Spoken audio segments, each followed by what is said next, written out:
আমরা সকলে শক্তি অনুভব করতে চাই। এবার যদি আপনাকে জিজ্ঞেস করা হয় যে সবথেকে বেশি শক্তির অনুভব কোথা থেকে করা সম্ভব, তখন কেউ কেউ বলবেন পুষ্টিকর আহার গ্রহণ করলে, ব্যায়াম করলে, কেউ বলবেন ধন লাভ করলে, বন্ধুদের থেকে, পরিবারের থেকে, আদি ইত্যাদি। এইভাবে আপনি শক্তির অনুভব অবশ্যই করতে পারেন, কিন্তু সবথেকে বেশি শক্তির অনুভব যদি আপনি করতে চান তাহলে তা পাবেন শুধু একতার দ্বারা, সংগঠনের দ্বারা। যদি আপনাকে উদাহরণ দিই, নিজের এই হাতটাকে দেখুন, 5টা আঙুল রয়েছে। কোনো একটা বস্তুকে নিজের একটা আঙুল দ্বারা তুলে ধরার চেষ্টা করে দেখুন, বড়ই কষ্ট হবে। তখন আপনি বুঝতে পারবেন যখন এই 5টি আঙুল একত্রিত হয় তখন কোনো কাজ কতটা সহজ হতে পারে। এটাই হলো শক্তি, একতার। সবথেকে ভালো উদাহরণ যদি আপনাকে দিই তাহলে বাঁশি। এই বাঁশি থেকে অত্যন্ত মধুর সুর নির্গত হয় যা সবার মন প্রসন্ন করে দেয়। এই কথা সত্যি, কিন্তু এই বাঁশি আমি একটা বা দুটো আঙুল দিয়ে বাজাতে পারবো না। আমাকে প্রত্যেকটা আঙুল ব্যবহার করতেই হবে, তবেই এর থেকে মধুর সুর নির্গত হবে যা সকলকে প্রসন্ন করবে, ঠিক কিনা? ঠিক এইভাবেই যদি আপনি চান যে আপনার জীবনরূপী বাঁশি থেকেও মধুর সুর নির্গত হোক বা সবার মনকে প্রসন্ন করে তুলুক, তাহলে আপনাকেও জীবনে একতা নিয়ে আসতেই হবে। আপনি একাও কর্ম করতে পারেন, পথ চলতেও পারেন, সামনেও এগোতে পারেন, সাফল্যও লাভ করতে পারেন।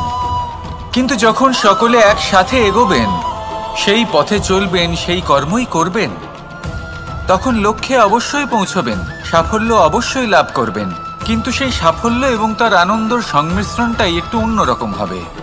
তাই জীবনে ঐক্যবদ্ধ হন, একসাথে মিলে এগোতে থাকুন, আর আমার সাথে ভালোবেসে বলুন রাধা রাধা। আমাদের শরীর প্রকৃতির সর্বশ্রেষ্ঠ রচনা। যে অঙ্গ প্রত্যঙ্গ আমরা লাভ করেছি প্রত্যেকটির মধ্যে একটি নিজস্ব বার্তা রয়েছে। একটু ভেবে দেখুন, 2টি চোখ দিয়েছে দেখার জন্য, 2টি কান দিয়েছে শোনার জন্য, নাসিকাও আছে 2টি, 2টি হাত দিয়েছে দ্বিগুণ পরিশ্রম করার জন্য। কিন্তু জীব শুধুমাত্র একটি, তার উপরেও তীক্ষ্ণ বলিষ্ঠ দাঁত দিয়েছে তার রক্ষার জন্য। কখনো ভেবে দেখেছেন কেন?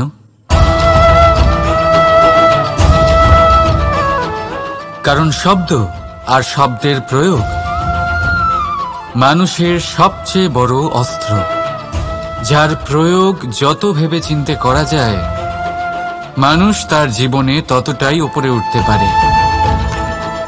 তাহলে মনে রাখুন, দেখুন, শুনুন আর বুঝুন বেশি, বলুন কম। রাধা রাধা। মানুষ ভাবেন যে ধন অর্জন করা হলো অত্যন্ত গুরুত্বপূর্ণ। তিনি আজীবন ধন অর্জন করতে থাকেন, ধন অর্জন করার চেষ্টা করতে থাকেন। সে যাই হয়ে যাক না কেন, পরিশ্রম করতে থাকেন। স্বাস্থ্যের দিকে নজর দেন না, না উচিত সময় খাবার খান, না উচিত সময় ঘুমোতে যান, না পর্যাপ্ত সময় পর্যন্ত ঘুমন, কিছুই না। ধন অর্জন করতেই থাকেন, করতেই থাকেন। আর কিছু সময় পরে যখন তিনি অসংখ্য ধন লাভ করে ফেলেন, তখন তার সাথে ওনার শরীরে অনেক রোগ বাসা বাঁধে। এইসব রোগের উপচার করতে করতে সেই সমস্ত ধন যা উনি অর্জন করেছেন তা তিনি ব্যয় করে ফেলেন। শেষ পর্যন্ত কি হয়? আমরা যেভাবে এসেছি ঠিক সেইভাবেই ফিরে যাই, ধন এখানেই থেকে যায়। দেখুন, একটা অত্যন্ত গুরুত্বপূর্ণ কথা রয়েছে যে আপনার বোঝা উচিত। এই যে ধন, তার ব্যবহার করুন জীবনকে আরো ভালো করে তোলার জন্য। ধনের সদ্ব্যবহার করা উচিত, এমন যেন না হয় এই ধন আপনাকে ভোগ করে ফেলে।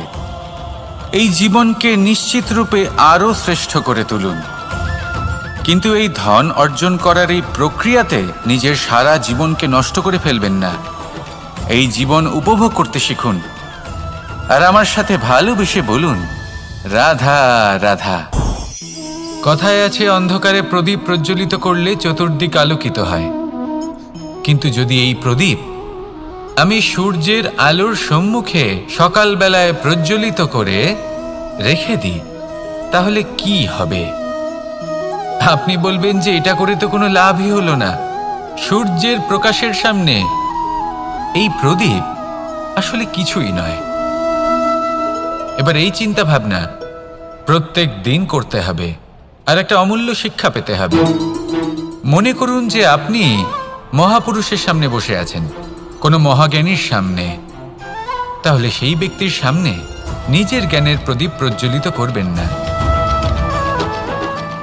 নীরব থাকুন আর সেই ব্যক্তির সূর্যের প্রকাশের মতো জ্ঞান প্রাপ্ত করুন। যতটা পারবেন জ্ঞান লাভ করুন। যদি এমন কোনো সময় এমন কোনো স্থানে আপনি আছেন যেখানে চতুর্দিক অন্ধকার, কারোর কাছেই জ্ঞান নেই, সেখানে নিজের জ্ঞানের প্রদীপ প্রজ্বলিত করুন। এমন করলে দুদিক থেকেই আপনার লাভ হবে। আপনার জ্ঞান প্রাপ্তিও হবে আর জ্ঞানের সঠিক প্রয়োগও করতে পারবেন। আর এই মন প্রসন্ন হয়ে বলবে, রাধা রাধা। মানুষের মধ্যে একটা বিচিত্র প্রবৃত্তি থাকে, অন্য সকলের বিষয়ে, তাদের জীবনের বিষয়ে, তাদের ব্যক্তিত্বের বিষয়ে, তাদের ভবিষ্যতের বিষয়ে অনুমান করা। এটা হলো অনুচিত। কারোর অতীতকালকে দেখে লোকে ভবিষ্যৎ বলে দিতে পারেন, বর্তমানকে দেখে ভবিষ্যতের বিষয়ে অনুমান করে ফেলেন। উদাহরণ দিতে হলে বলবো, কোনো দাসকে দেখুন, ওকে দেখে লোকে বলে যে ওর ভবিষ্যৎ সেটাই হতে পারে, অনুমান করে ফেলেন। আর এই রাজাকে দেখুন, উনি তো কত সুখী হবেন, উনি তো জগতের সব থেকে অধিক সুখী মানুষ, কত সুখ সুবিধা আছে ওনার কাছে, ধারণা করে ফেলেন। তবে সত্য তো এটাই যে কারোর ব্যক্তিত্বের বিষয়ে, তাদের ভবিষ্যতের বিষয়ে আপনি পূর্ণ সত্য কখনোই বলতে পারবেন না, শুধু অনুমান করতে পারবেন। আর এই অনুমান করে সত্যি কোনো লাভ হয় না, কারণ এই কাল সেটা হলো অত্যন্ত শক্তিশালী। কালো থেকে কালোতর কয়লাকেও হীরেতে পরিণত করতে পারে, অনেক বড় বড় রাজাকেও বিদূষক বানিয়ে ফেলতে পারে এক মুহূর্তেই। তাহলে আপনি অনুমান করে কি লাভ? কি পেলেন অনুমান করে?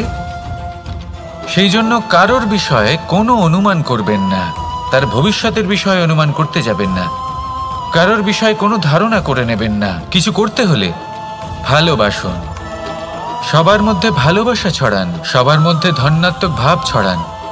এই মন প্রসন্ন হয়ে বলবে, রাধা রাধা। কেউ বলে জীবন খুব ক্ষণস্থায়ী, কেউ বলে জীবন হলো একটা সুন্দর স্বপ্নের মতো, আবার কেউ বলবে জীবন হলো এক কঠোর সত্য। কিন্তু জীবন আসলে কি? জীবন হলো আপনারই প্রতিবিম্ব, একটা দর্পণ। অর্থাৎ আপনি জীবনকে সেইভাবেই পাবেন যেরকম আপনি নিজেকে প্রতিপন্ন করবেন।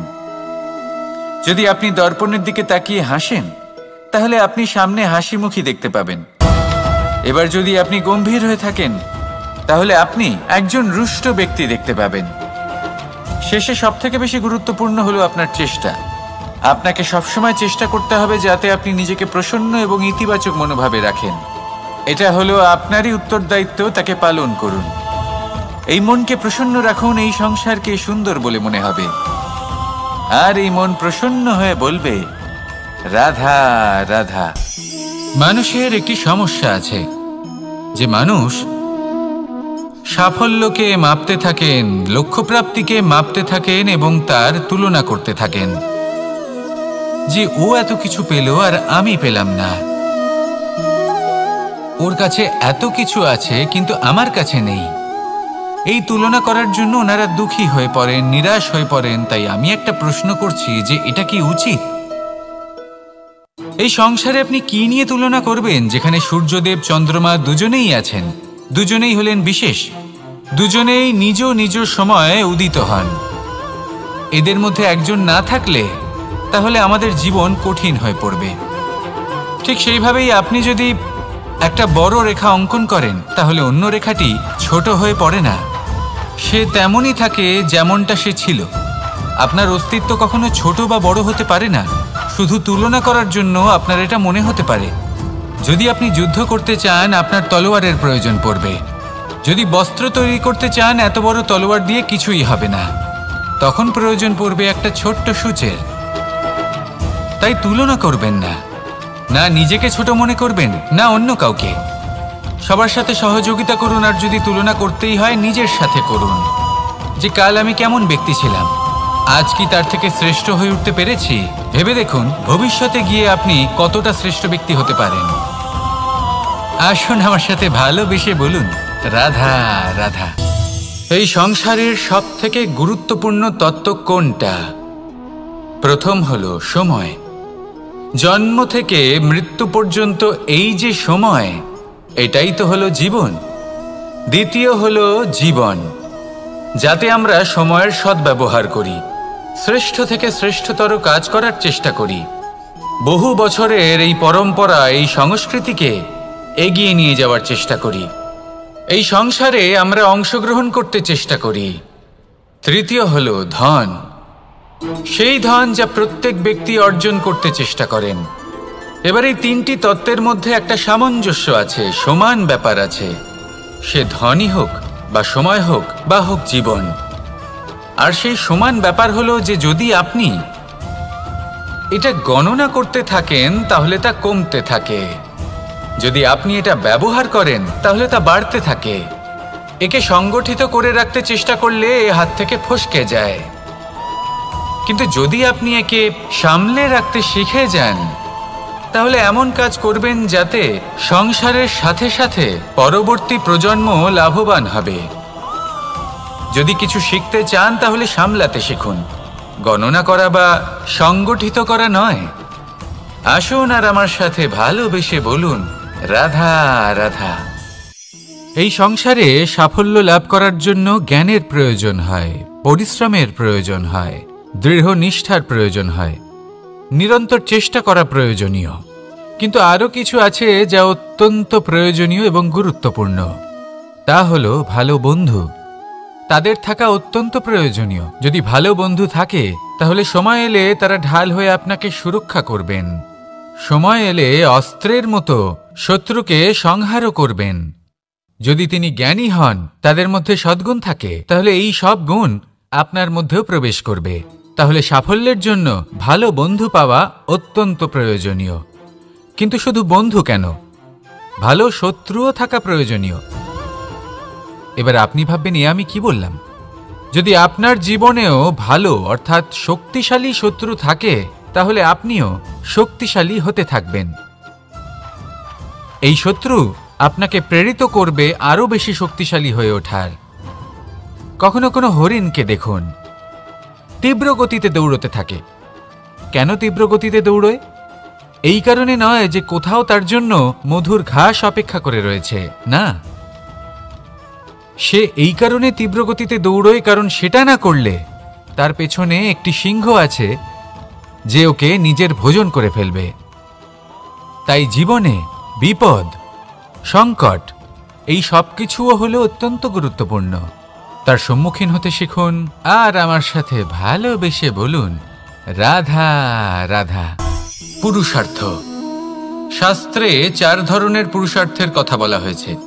প্রথম হলো ধর্ম। আপনি কি জানেন এই ধর্ম আসলে কি? আপনার কি মনে হয় ধর্ম আসলে কি? কোনো বিশেষ ঈশ্বরকে মানাই কি ধর্ম বলা হয়? নাকি কোনো বিশেষ রীতি পালন করাই হলো ধর্ম?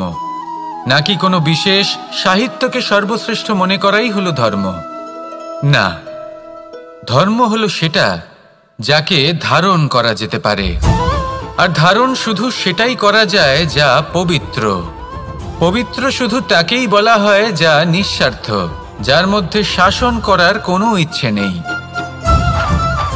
যা সরলভাবেই প্রবাহমান, জল এবং বায়ুর মতো।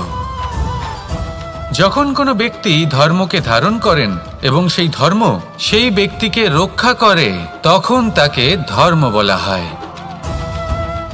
ধর্ম যা রক্ষা করে অহংকার থেকে, খারাপ চিন্তার হাত থেকে। সেই জন্য পুরুষার্থ গড়ে তোলার আগে, ধর্ম পালন করার আগে ধর্মের প্রকৃত অর্থ কি সেটা বুঝে নিন।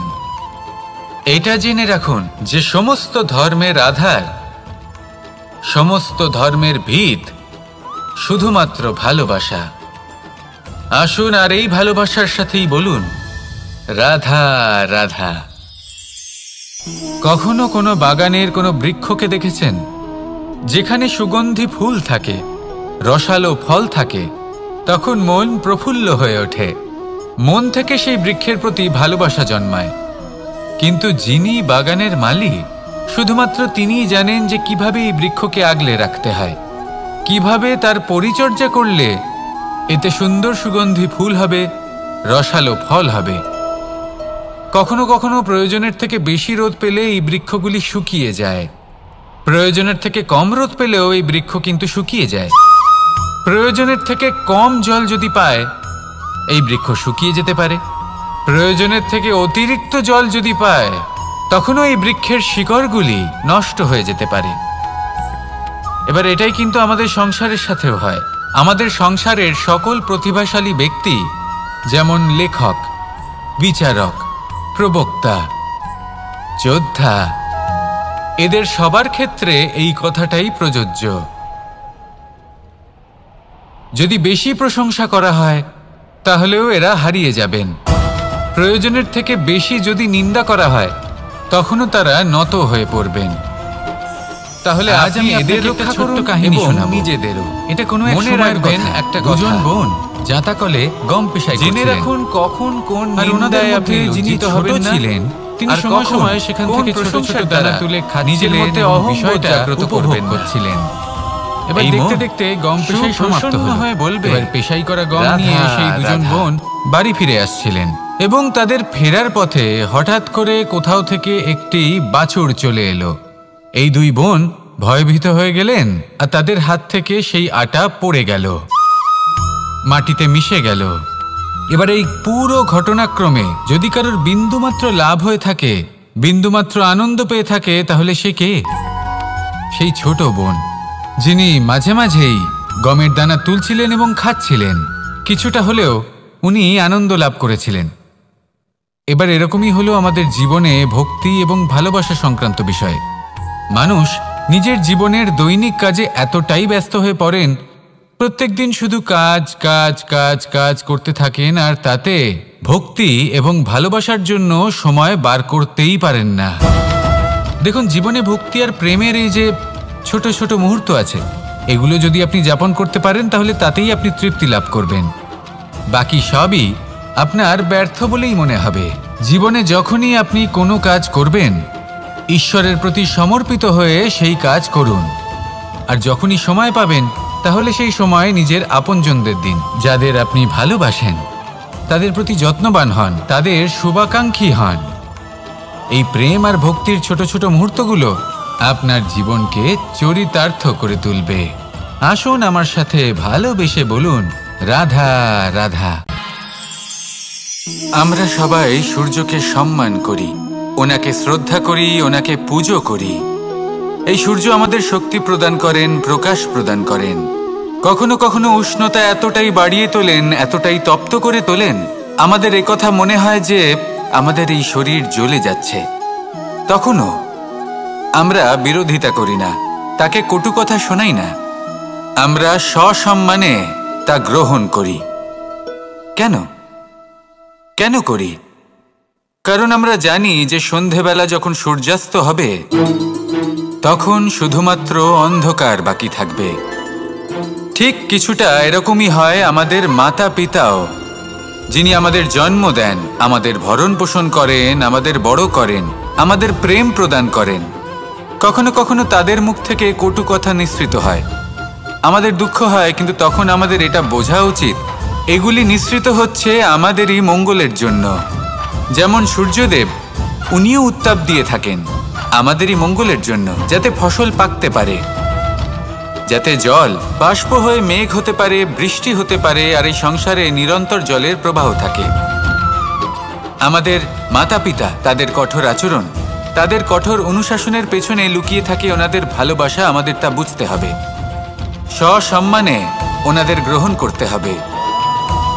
কারণ ঠিক সূর্যাস্তের পরে যেমন চতুর্দিক অন্ধকারচ্ছন্ন হয়ে যায়, তেমনি আমাদের জীবন থেকে যখন আমাদের মাতা পিতা চলে যায়, তখন আমাদের জীবনেও শুধু এবং শুধুমাত্র অন্ধকারই ছেয়ে থাকে। সেই জন্য নিজের মাতা পিতাকে সম্মান করুন, ওনাদের ভালোবাসা প্রদান করুন। এই মন আর এই জীবন প্রসন্ন হয়ে বলবে, রাধা রাধা। শিশিরের বিন্দু পাতার ওপর পড়ে আর তার গায়ে লেগে থাকে। পাতা তাকে শুষে নিতে পারে না, আর শেষ পর্যন্ত সে ঝরে পড়ে যায়। অন্যদিকে রয়েছে মেঘ এবং চাতক। এদের মধ্যে অনেক দূরত্ব থাকে। মেঘ থাকে আকাশে আর চাতক থাকে ধরিত্রীতে। কিন্তু যখন এই মেঘ থেকে বৃষ্টি ঝরে পড়ে, এই চাতক কিন্তু সেই জলই পান করে, নয়তো সে তৃষ্ণার্ত থেকে যায়। এবার অন্যদিকে দেখলাম শিশির বিন্দু আর পাতার এই সম্পর্ক। এরা খুব কাছাকাছি থাকে, ঘনিষ্ঠও থাকে। অন্যদিকে রয়েছে মেঘ এবং চাতকের সম্পর্ক, যাদের মধ্যে অনেক দূরত্ব থাকা সত্ত্বেও তারা খুব ঘনিষ্ঠ, তাই না? এই সারমর্ম খুব সরল। এই নৈকট্য, এই দূরত্ব, তা আপনার সম্পর্কে প্রভাব কিছুতেই ফেলতে পারে না। এই নৈকট্য, এই দূরত্ব, এইসব হলো শুধুমাত্র মনের ব্যাপার। কখনো আপনি অনুভব করেছেন আপনি কারোর থেকে অনেক অনেক দূরে আছেন, অনেক দূরে আছেন, তাও সেই ব্যক্তির প্রতি আপনি টান অনুভব করেন। সেখানে আপনি কারোর সাথে প্রত্যেক দিন অতিবাহিত করেন, সমস্ত জীবন অতিবাহিত করেন, সব থেকে বেশি সময় তার সাথে অতিবাহিত করেন, তাও তার প্রতি সেই টান অনুভব করেন না।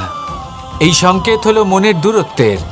তাহলে মনের এই দূরত্ব দূর করুন আর আমার সাথে ভালোবেসে বলুন, রাধা রাধা। পাখি কখন জন্ম নেয়, কখন উড়তে শেখে, কখন বাসা বানাতে শেখে, কখন নিজের মৃত্যু লাভ করে, এসব আমাদের মধ্যে কেউ জানি না। কিন্তু পাখি একটা কথা খুব ভালো করে জানে, যে এই সংসারে ও যা কিছুই করুক না কেন, এই সংসারের ওকে নিয়ে কিচ্ছু যায় আসে না। এবার আমরা কি করি? কোনো কাজ করার আগে আমরা এটা ভাবি যে এই সংসার যদি আমাকে দেখে ফেলে, তাহলে কে জানে এই সংসার কি ভাববে, আমার প্রতিচ্ছবি কেমন তৈরি হবে কে জানে, কে জানে কি হবে আদি ইত্যাদি। এই সব ভাবনায় আমরা মগ্ন হয়ে যাই। কিছুটা এমনভাবে মগ্ন হই যে বর্তমানের কর্মের এই জীবনের যাত্রাপথে সেই সময়ের আনন্দ উপভোগ করতে ভুলে যাই। এবার দেখুন একটা পাখি কি করে। ওর কর্ম হলো গান গেয়ে চলা।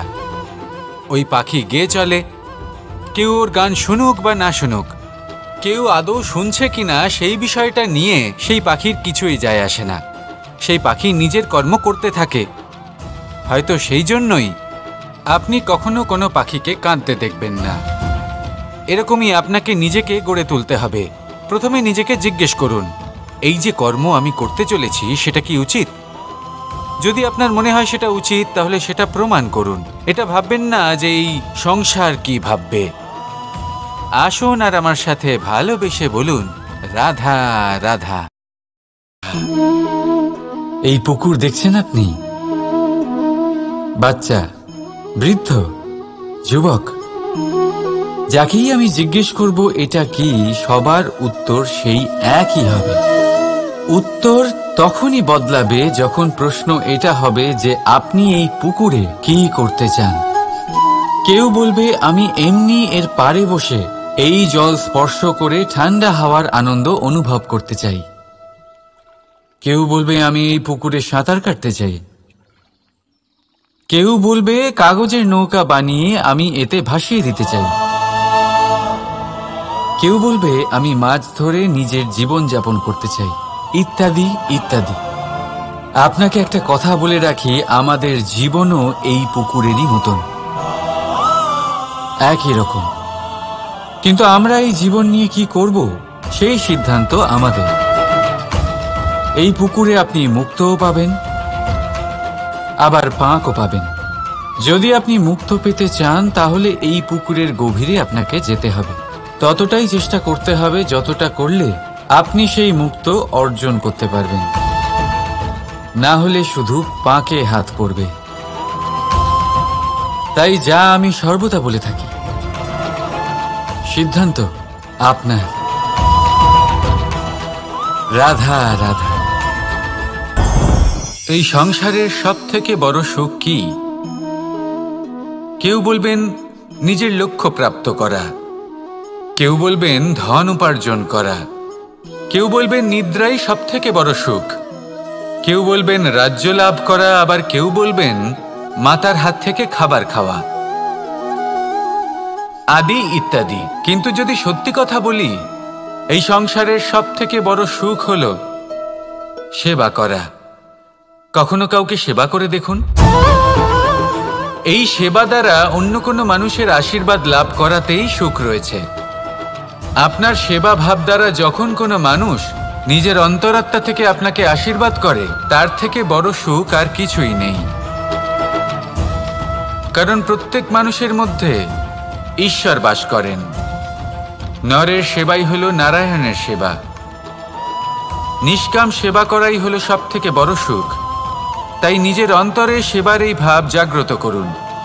যে সুখের কথা আমি বলছি, সেই সুখ অনুভব করেই দেখুন।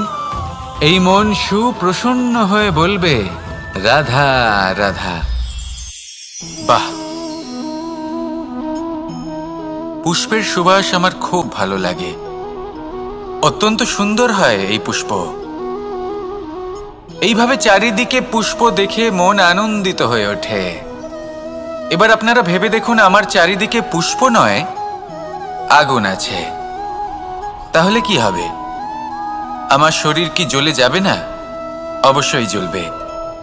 শরীরকে কি আগুনের তাপ সহ্য করতে হবে না? অবশ্যই সহ্য করতে হবে। এটাই হলো প্রকৃতির নিয়ম। এই নিয়ম কিন্তু আমরা সবাই জানি, কিন্তু আমাদের মধ্যে বেশিরভাগ মানুষ এই বিভ্রান্তি নিয়ে বাঁচি যে এই যে প্রকৃতির নিয়ম, তা আমার ওপর প্রযোজ্য নয়। তা কিন্তু নয়। আমাদের চতুর্দিকে এই যে নিসর্গ রয়েছে, আমরা তার কতটা ক্ষতি করি সেটা একবার ভেবে দেখুন। আমরা বনাঞ্চল জ্বালিয়ে দিই, বায়ু দূষিত করি, জল দূষিত করি, প্রাণীদের হত্যা আমরা করি। কেন? এই নিসর্গ আমরা নষ্ট করি, যদিও আমরা জানি যে আমরাও হলাম এই নিসর্গেরই অংশ। এবার দেখুন, শরীরের কোনো অংশে যদি আগুন ধরান, আস্তে আস্তে সমস্ত শরীরও জ্বলে যাবে। সেইভাবেই নিসর্গ যদি নষ্ট হয়ে যায়, তাহলে মনুষ্য জাতিও নষ্ট হয়ে যাবে। তাই এই যে নিসর্গ আপনি দেখছেন, এই পুষ্প, এই বৃক্ষ, বায়ু, জল, এদের সকলকে রক্ষা করুন, নষ্ট নয়।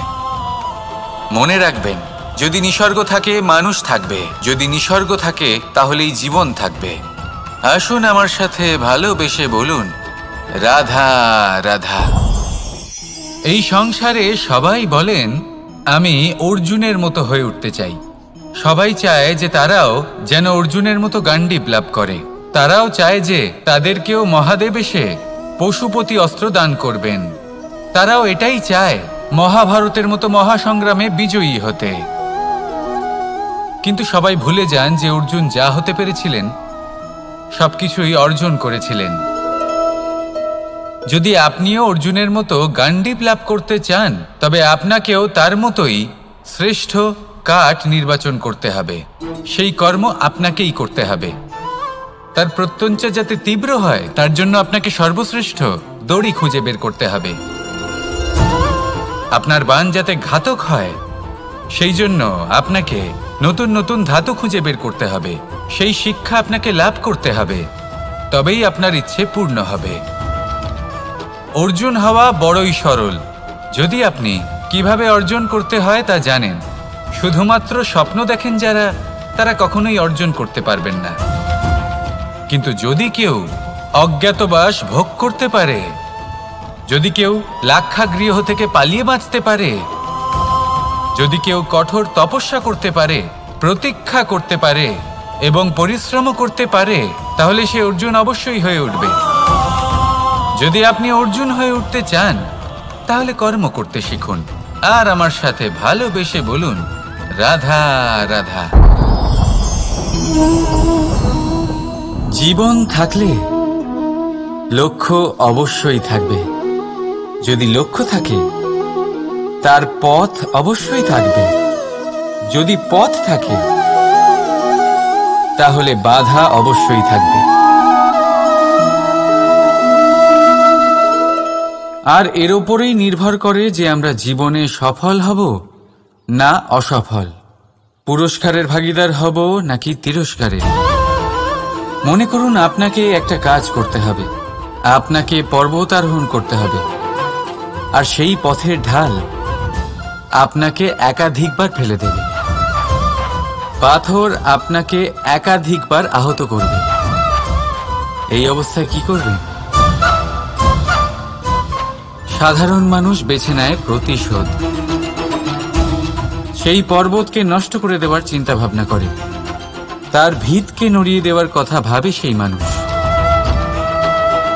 কিন্তু পর্বতকে তো কেউ নষ্ট করতে পারে না।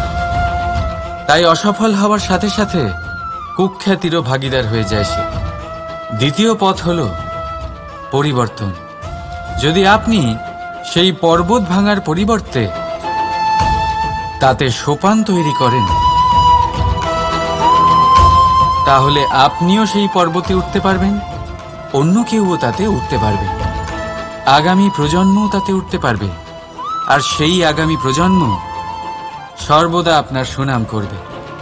তাই জীবনে প্রতিশোধ নয়, পরিবর্তন বাছুন। বদলা নয়, বদল বেছে নিন। আপনার বাধা আপনার বন্ধু হয়ে যাবে। রাধা রাধা। সমস্ত মানুষের জীবন কিছুটা সমান হয়।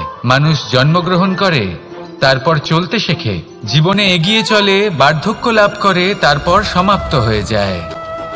কিন্তু সেই ব্যক্তিরা কারা যারা প্রকৃত অর্থে মনুষ্য জীবন যাপন করেন?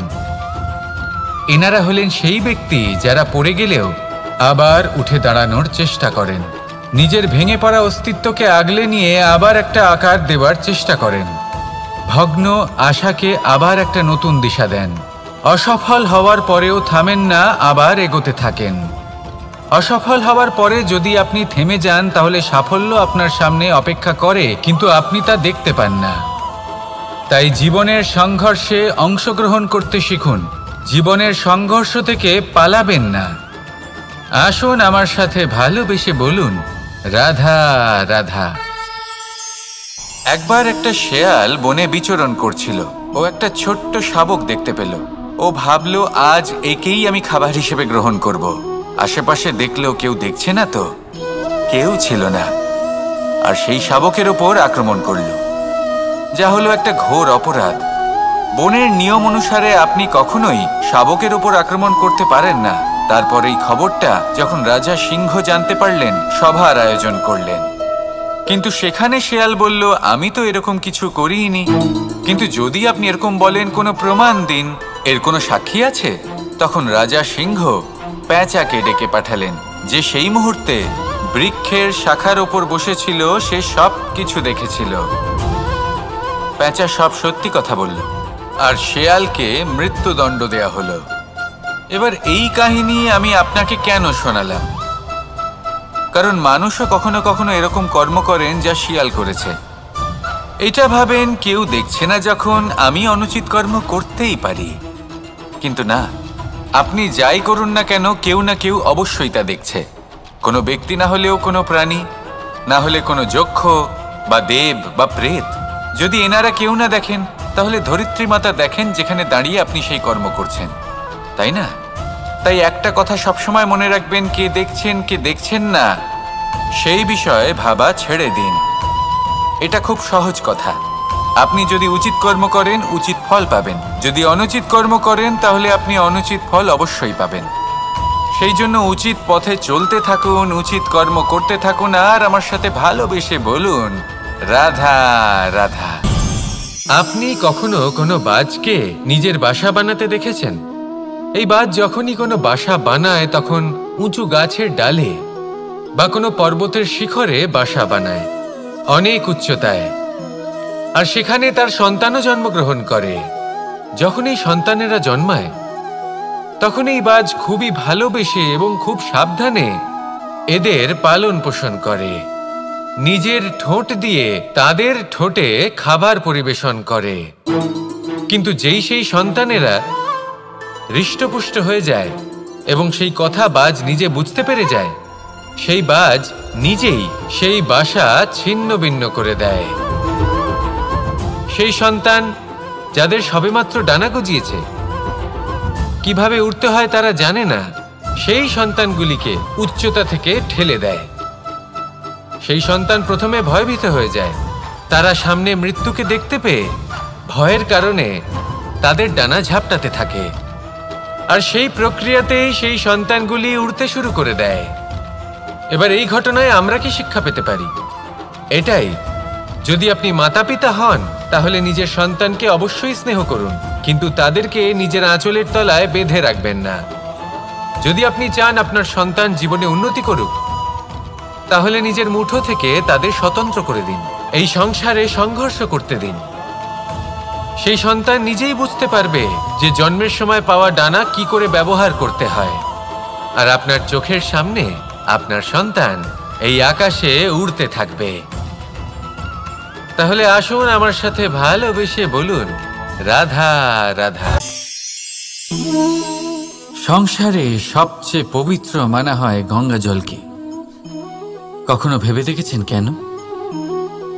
কারণ গঙ্গা জলের আবির্ভাব অত্যন্ত শুদ্ধ হয়, তার জন্ম শুদ্ধ হয়, যেখান থেকে তার শুরু সেটাই শুদ্ধ হয়। আর শুরুটা শুদ্ধ হওয়া অত্যন্ত আবশ্যক। আমাদের জীবনে সবই শুরু হয় আমাদের ভাবনা থেকে। নিজের ভাবনাকে শুদ্ধ রাখুন, কারণ এই ভাবনা থেকেই আবির্ভাব হয় শব্দের। আপনার শব্দ শুদ্ধ রাখুন, কারণ এই শব্দ দ্বারাই আপনার কাজ সম্পন্ন হয়।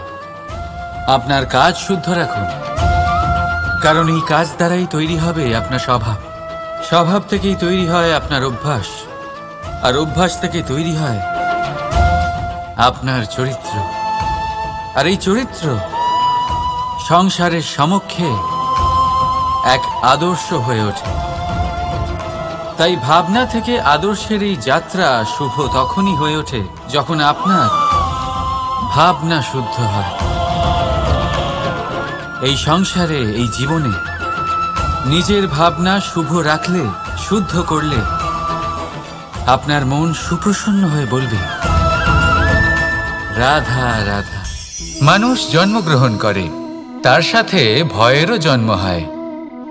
ছোটবেলা থেকেই আমাদের মনে কোনো না কোনো প্রকারের ভয় থেকেই যায়। কেউ এই বিষয়ে ভয় পায় যে তার কোনো বস্তু তার থেকে দূরে চলে যাবে। কেউ এই বিষয়ে ভয় পায় যে আমি নিজেকে হারিয়ে ফেলব। কেউ এই ভেবে ভয় পায় যে আমার প্রিয়জনেরা তারা যেন আমার থেকে দূরে না চলে যায়। কেউ এই ভেবে ভয় পায় যে আমরা যেন পথ না হারিয়ে ফেলি, আদি ইত্যাদি। কিন্তু সত্যি কথা বলতে, ভেবে দেখুন এই ভয় বাস্তবে কি? শুধুই একটা মনস্থিতি, আর কিছুই নয়। যা কিছু আপনি জীবনে পেয়েছেন তা একদিন আপনাকে হারাতে হবে। এই জীবন হলো আপনারই, কিন্তু তাও একদিন সমাপ্ত হবে। তাই ভয় পেয়ে কি লাভ? এই ভয় শুধু আপনাকে জীবন যাপন করা থেকে বাধা দিচ্ছে, আর কিচ্ছু নয়। পথ হারিয়ে ফেললেই বুঝতে পারবেন যে নতুন পথ কিভাবে বানাতে হয়। কিছু মানুষকে জীবন থেকে হারালে তবেই আপনি বুঝবেন যে আপনার আপনজনকে। এই ভয়ের কারণে ভীত হয়ে থাকবেন না। এই তারা নক্ষত্র অন্ধকারের অভাবে গুরুত্ব হারায়। শিবকেও মহাদেব হওয়ার জন্য বিষপান করতে হয়েছিল। প্রত্যেক পরিস্থিতি, প্রত্যেক সাফল্য আপনার পরীক্ষা নেবে। তাতে উত্তীর্ণ হওয়া হলো আপনার কর্ম। যখনই আপনি ভয় পাবেন বা সংকটের সম্মুখীন হবেন, তখন সাহসের সাথে তার সম্মুখীন হন। মনে রাখবেন, যে সম্মুখীন হতে জানে সাফল্য তার সাথে সবসময় থাকে। আসুন আর আমার সাথে ভালোবেসে বলুন, রাধা রাধা। আমাদের হাতটা দেখুন। এই হাতে 5টা আঙুল আছে, যা ভিন্ন ভিন্ন ধরনের। একরকম কেন নয়? কারণ হলো প্রত্যেকের নিজের নিজের গুরুত্ব আছে, নিজের নিজের মাহাত্ম্য আছে। এরা ভিন্ন, তাই একত্রিত হয়ে মুষ্টিবদ্ধ করা সম্ভব, যার দ্বারা আমরা আত্মরক্ষাও করতে পারি, আবার আক্রমণও করতে পারি। যদি 5টি আঙুল সমান হতো তাহলে মুষ্টিবদ্ধ হতে পারত না, নিজেদের মধ্যে বিভ্রান্তির সৃষ্টি করত। এবার এরকমই কিছু আমাদের সংসারেও হয়। আমাদের দেশ যেখানে একটি ভূমির ওপর ভিন্ন ভিন্ন ধর্মের মানুষ বাস করেন, ভিন্ন ভিন্ন জাতি, ভিন্ন ধর্ম, ভিন্ন ভাষা। কিন্তু যদি আমরা এটা ভাবি যে কিভাবে এই দেশকে কল্যাণের পথে নিয়ে যাওয়া যায়, কিভাবে এর বিকাশ করা সম্ভব, তাহলে আমাদের একত্রিত হওয়া শিখতে হবে। যেইভাবে 5টা আঙুল একত্রিত হয়, মুষ্টিবদ্ধ হয়, সেইভাবেই আপনার যে ভাষাই হোক, যে ধর্মই হোক, যে জাতি হোক না কেন, ঠিক আছে, আবশ্যক হলো আপনার নিজের কর্মভূমির সাথে, আপনার ধরিত্রীর সাথে যুক্ত থাকা, সাথে থাকা। তবেই দেশের উন্নয়ন সম্ভব, তবেই এই দেশ স্বতন্ত্র থাকবে, সফল হবে, আর এই মন প্রসন্ন হয়ে বলবে রাধা।